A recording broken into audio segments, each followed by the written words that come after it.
Her stepmother sent her to be eaten by lions. But what happened next will shock you beyond belief. Alone and abandoned, she faced death itself, only to return with a fierce lion at her side. You won't believe how this girl turned fear into power and changed her entire destiny forever. In the village of Kambosa, the sun was hot, the land dry, and gossip flew like wind through the open huts.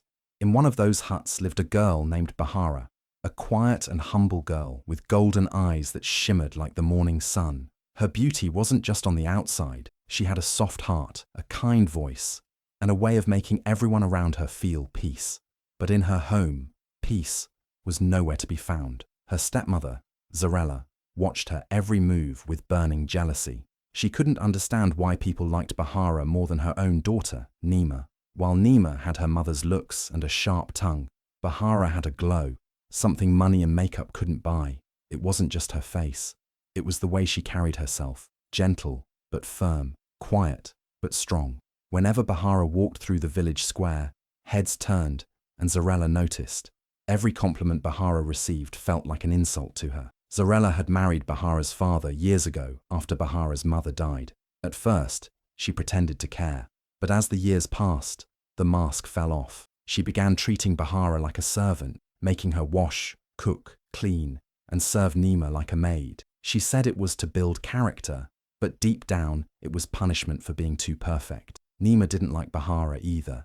She mimicked her mother's bitterness and hated how even without trying, Bahara made her look average. Boys in the village came for Nima, but left talking about Bahara. At the market, women whispered that Bahara was fit to marry a king, while Nima was only fit to gossip. This comparison built a fire in both Zarella and Nima, and that fire turned to hate.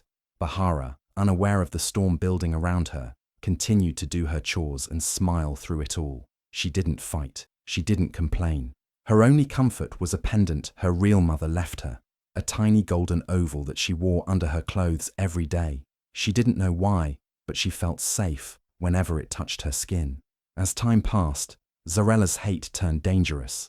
She started plotting in secret. "This girl must go," she told herself. "She's not one of us. She doesn't belong here." Her thoughts twisted into plans.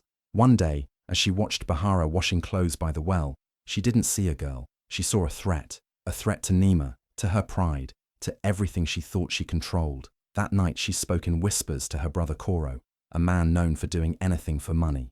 "It's time," she said. "I want Bahara gone, forever." And just like that, the plan to remove Bahara from their lives began. A plan so cruel, it would shake the entire village of Kambosa. What Zarella didn't know was that the very girl she wanted to destroy was protected by a destiny greater than she could ever imagine. Bahara had always believed she was the daughter of a humble trader from Kambosa. She had no memory of her real mother, only faint dreams of a woman's voice humming lullabies in a language no one in the village spoke.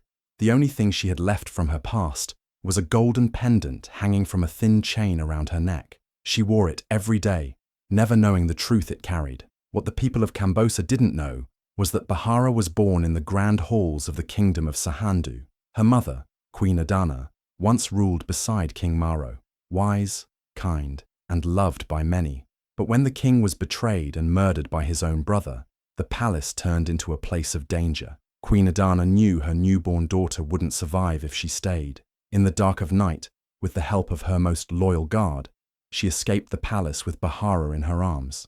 They traveled for days through forests, dry lands, and unknown roads until they reached Kambosa, a place small and quiet enough to hide. Adana gave up her crown, her jewels, her name. She lived as a poor widow and introduced herself simply as Amira. Her guard pretended to be her brother. No one questioned them. Life was hard, but she was happy to see her daughter safe. Before she died from a sickness when Bahara was just a child, she gave the guard one final order: protect the girl and never tell anyone who she truly was. To ensure her daughter's identity remained hidden, Queen Adana sealed a message and a royal symbol inside the pendant Bahara now wore. The pendant was no ordinary jewelry. It was made of gold, found only in Sahandu, and could only be opened by someone of royal blood. The message inside revealed everything: Bahara's true name, her parents' legacy, and the fact that she was the last living heir to the throne. But Bahara knew none of this.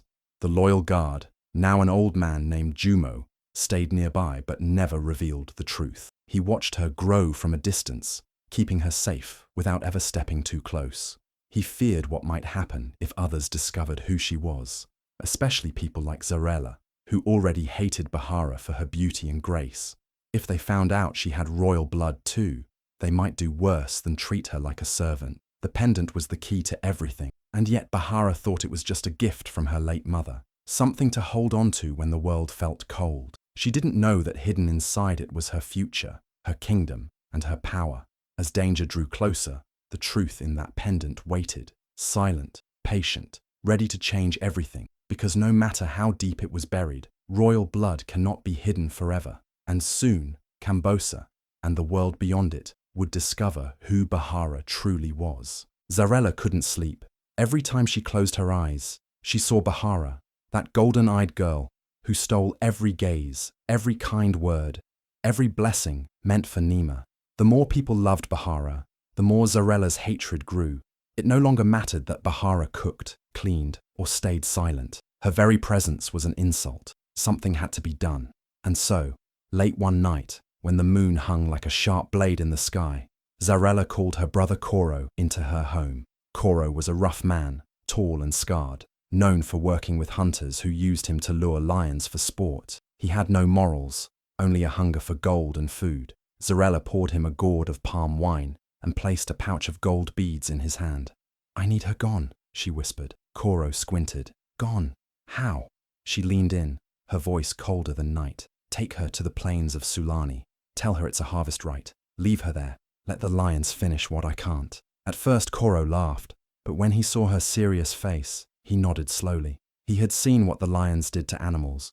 Bones scattered, torn cloth, silence. He had no doubt what they would do to a lone girl, especially one as gentle as Bahara. The next day, Zarela pretended to smile. She cooked a special meal and told Bahara that the village elders had chosen her to perform a sacred harvest rite in the plains of Sulani, a great honor. Bahara's eyes widened. She had never left the village, and this sounded important. "Why me?"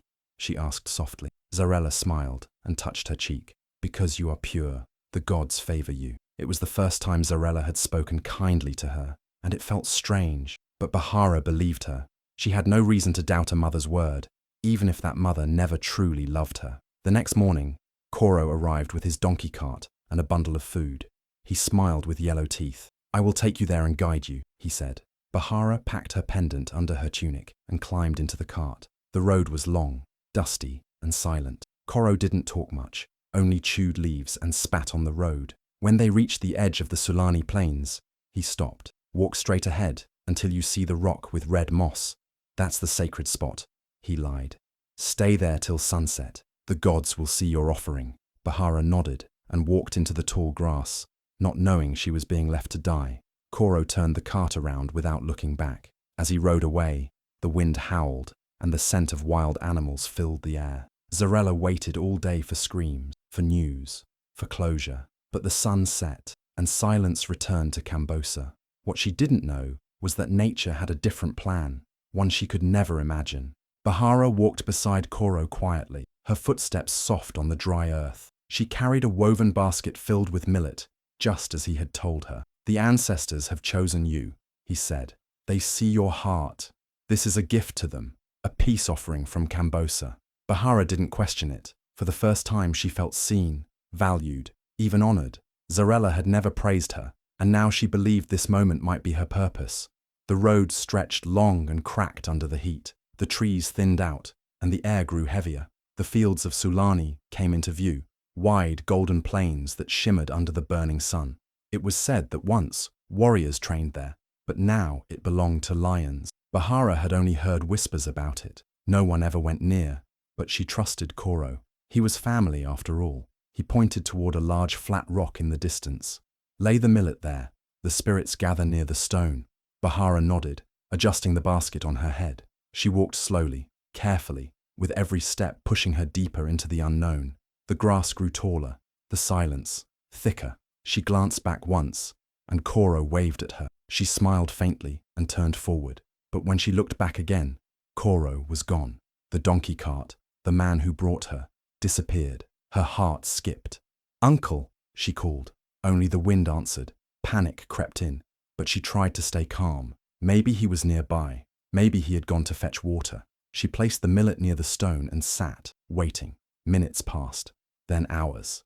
The sun lowered slowly behind the hills, painting the sky orange and blood red. Shadows stretched across the land. The warmth faded, replaced by cold air that whispered through the grass. Bahara shivered. Something felt wrong, very wrong. Then she heard it, a low growl, faint, then another, closer. Her hands trembled. She stood up quickly, clutching her pendant under her tunic. She turned in every direction, but all she saw was the tall grass moving gently. She didn't know where to run.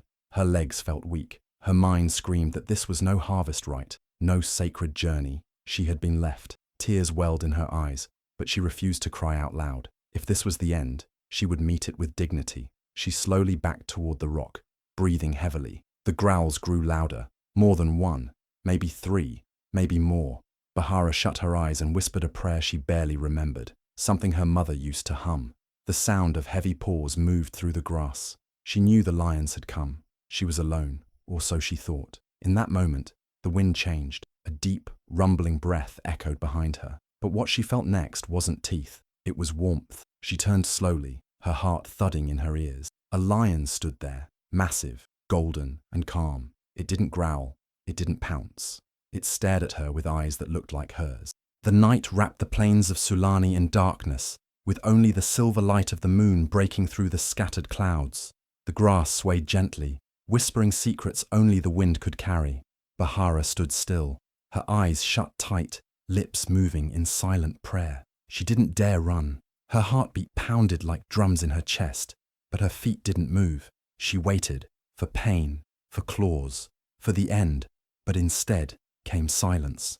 The growls that once echoed across the plains faded. The rustling in the grass stopped. The world held its breath. Then, soft but heavy breathing emerged behind her, slow, calm, and deep. Not the sound of attack, but of presence. She opened her eyes slowly, not knowing what she'd see. From the tall grass stepped a lion.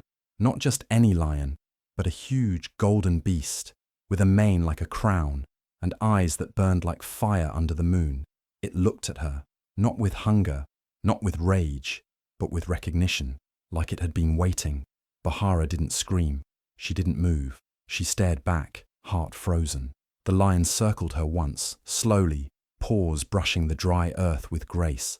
It sniffed the air, leaned close, and then laid down at her feet. Its body stretched beside hers, muscles relaxed. It didn't growl. It didn't pounce. It breathed softly, like a tired protector. Bahara stood there in shock, her knees trembling. Then, gently, she lowered herself next to the lion, unsure what else to do. Its warmth wrapped around her like a blanket. She pressed her back against its thick fur. It was strangely comforting, like leaning against a mountain that could breathe. Its heart beat slow and steady. She remembered stories of guardian spirits, of beasts who once protected royal bloodlines, but she never believed them. Not until now. Above her, stars blinked through the clouds. The moon climbed higher. Bahara, though still unsure of her fate, slowly closed her eyes. Somehow, the fear was gone. The lion didn't move. It didn't sleep either. It watched the shadows. It listened to the wind. It guarded her like a king watching his daughter. That night, no other lion came near.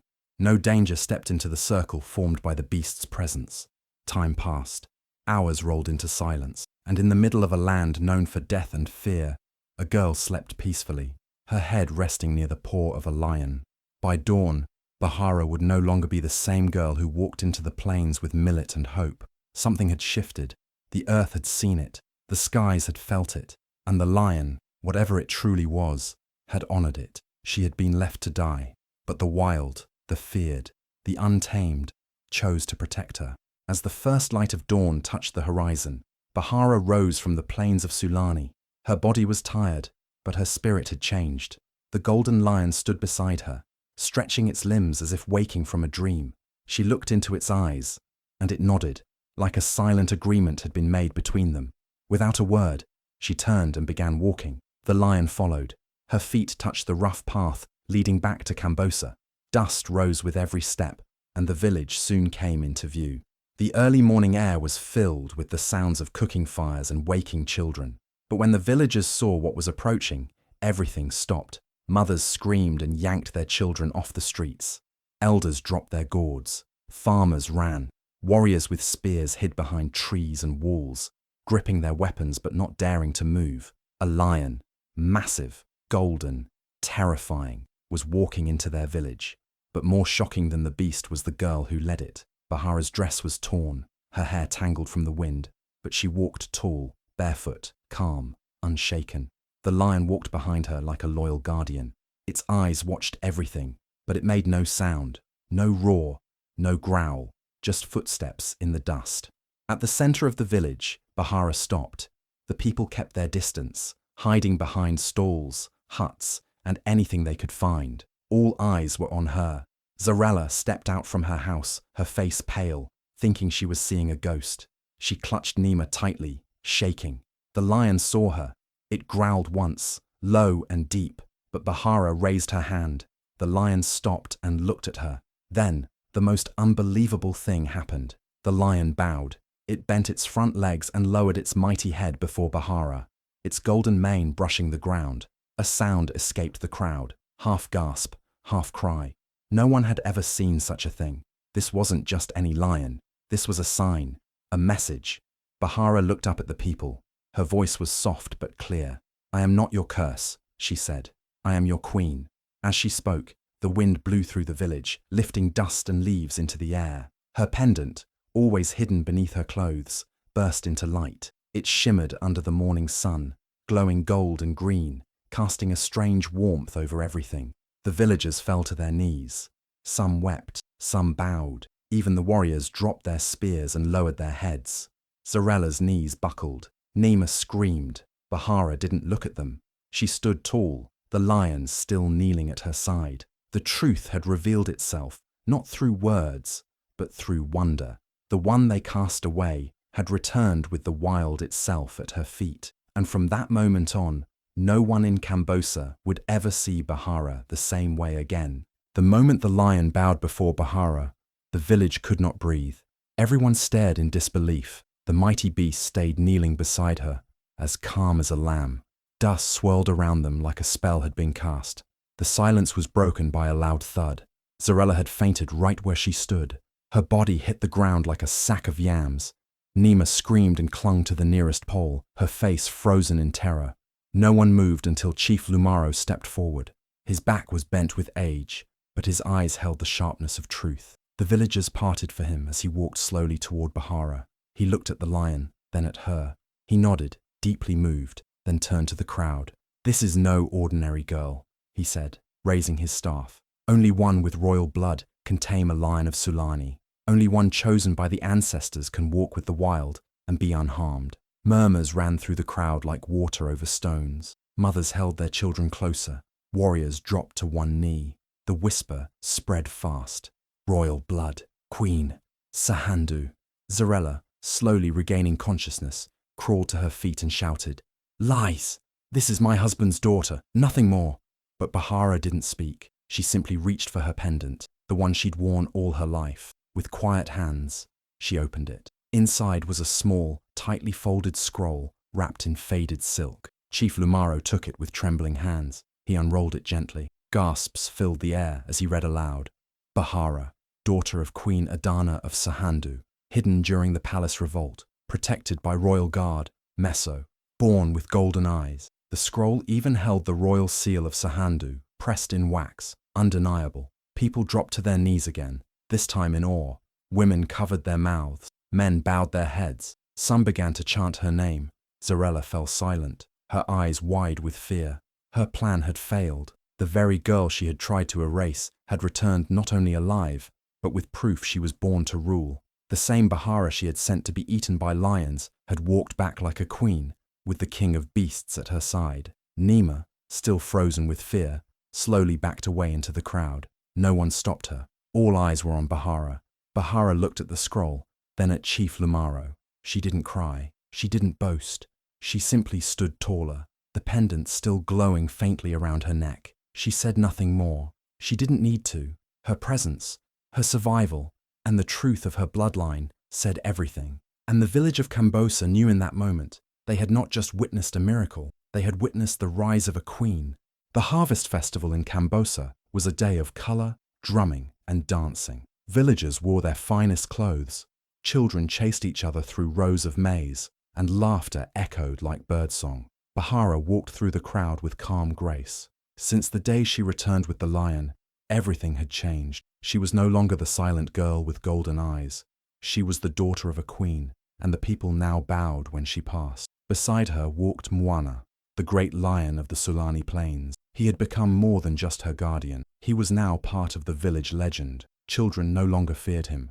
Some even tossed him pieces of roasted yam, which he sniffed but never ate. Mwana only stayed close to Bahara like her shadow. As the sun reached its peak, the feast began. Calabashes of honey beer, spicy goat meat, roasted plantains, and bowls of millet were set before the guests.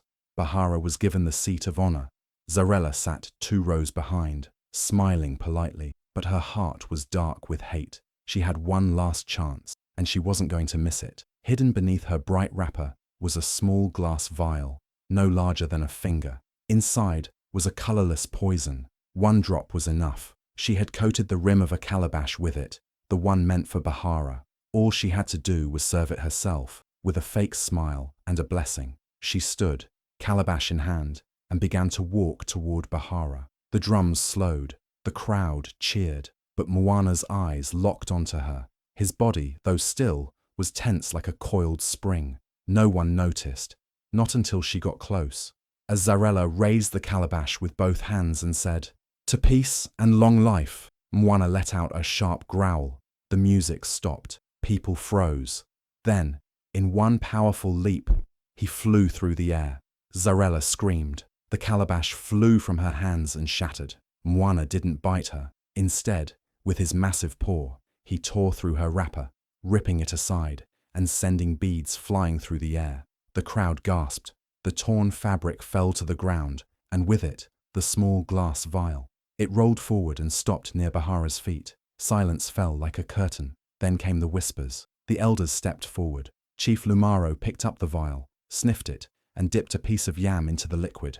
Moments later, the yam turned black. Poison. The people turned to Zarella. Her mouth moved, but no words came. She dropped to her knees, trembling. Mwana returned to Bahara's side and lay down calmly, his eyes never leaving Zarella. The villagers didn't shout. They didn't cry. They simply watched as justice revealed itself. Zarella was dragged away, her fate sealed not by a judge, but by the lion who guarded a queen. Zarella's wickedness did not go unpunished.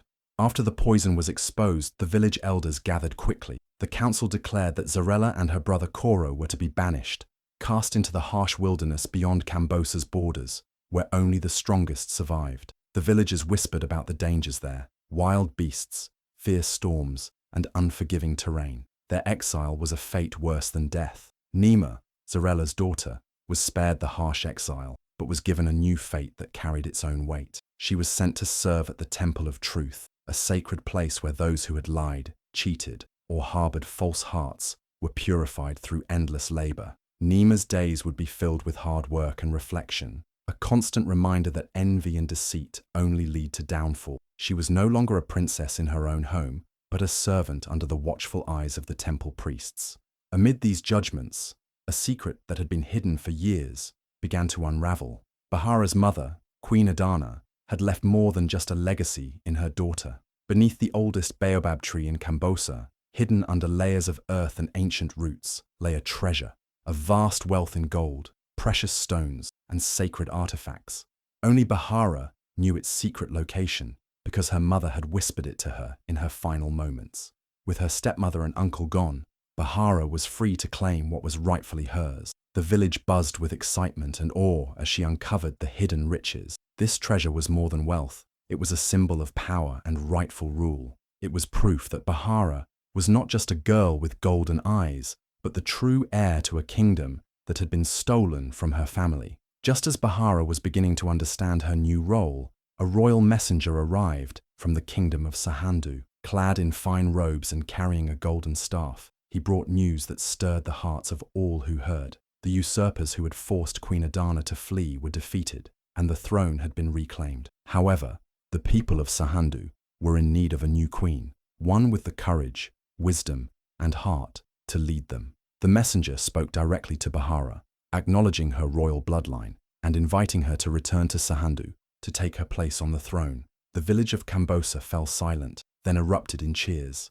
They had witnessed the rise of a true queen, one who had survived betrayal, danger, and exile to claim her destiny. Bahara stood tall, her golden eyes shining brighter than ever. She had gone from a girl marked by jealousy and danger to a woman with the power to unite her people. The villagers now looked to her as a symbol of hope and justice. Her story spread beyond Kambosa, inspiring others who faced hardship and injustice. It was a reminder that true royalty is not about wealth or birthright alone, but about courage, truth, and resilience. With the royal messenger's words echoing in her heart, Bahara prepared for the journey ahead, ready to take her place as queen and lead her kingdom into a new era of peace and prosperity. The wild wilderness that once threatened her now felt like a distant memory, replaced by the promise of a future shaped by her own hand. Bahara didn't rush to leave Kambosa after the royal messenger's arrival. Instead, she saw something special in her village, the dusty, sun-baked land that had been her home, and the people who had once feared her, but now looked up to her with respect. She decided to make Kambosa more than just a small village hidden in the plains. She dreamed of turning it into a golden gateway, a powerful link between the kingdom of Sahandu and the wild lands of Sulani, where the lions roamed free. It would be a place of peace, trade, and strength. With the lion Moana always by her side, Bahara's presence changed the village. The lion, once feared as a wild beast, became a symbol of her rule, loyal, protective, and strong.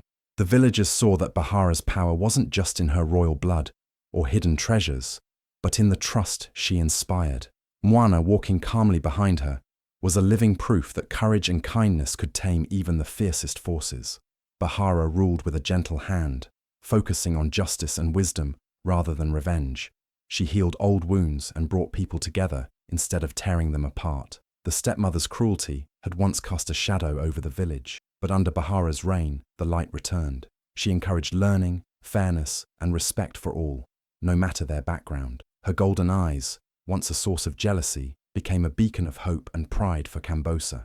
Trade routes flourished as merchants travelled safely between Sahandu and Sulani, passing through the village's new market. Kambosa became known not just for its dust and heat, but for its thriving community and strong leadership. Bahara's name spread far and wide, a queen who ruled with heart and courage. Yet Bahara never forgot the lessons from her past. She made sure every child in Kambosa heard the story of her survival, of the lion that bowed to her, and the dangers of jealousy and betrayal. The elders passed down a warning: never betray the pure-hearted. You never know when a lion will bow to them. It was a lesson of respect, kindness, and the unseen strength that lives in those who remain true to themselves. Years passed, and Bahara's reign brought peace and prosperity. The lion Moana, growing older but no less majestic, remained her faithful guardian, a symbol that courage and loyalty can conquer even the darkest intentions. Under her leadership, Kambosa became a shining example of unity between humans and nature, a place where old grudges were healed and new stories of hope were born. Bahara proved that true power comes not from cruelty or fear, but from wisdom and compassion. Her journey from a lonely girl abandoned in the lion's land to the beloved queen of the plains inspired all who heard it. Her story was told in songs and around fires, a tale to remind everyone that even in the harshest places, kindness and courage could tame the wildest hearts and even make lions bow. If Bahara's story touched your heart and showed you the true power of kindness, courage, and standing strong against all odds, then let it remind you that no matter how dark or difficult life gets, there is always hope. Just like Bahara, we all have the strength inside us to rise above betrayal and pain, to shine with our own unique light, and to turn our struggles into stories of victory. Remember, sometimes the fiercest battles come from those closest to us, but true courage is not about fighting back with anger. It's about holding on to your heart, your truth, and your dreams. Bahara's journey teaches us that when we stay pure and brave, even the wildest storms can bow before us, and even the strongest enemies can become protected. If you believe in the power of hope, love, and resilience, don't keep this story to yourself. Share it with your friends and family, so they too can find strength in Bahara's journey. And if you want more stories that inspire, uplift, and remind us all of the magic in every human heart, make sure to like this video and subscribe to our channel. Your support means the world to us.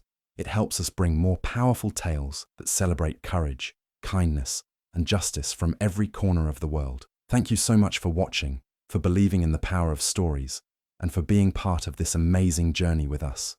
Together, we can spread hope and light to every heart that needs it. Please like, share, and subscribe, and stay tuned for more unforgettable stories.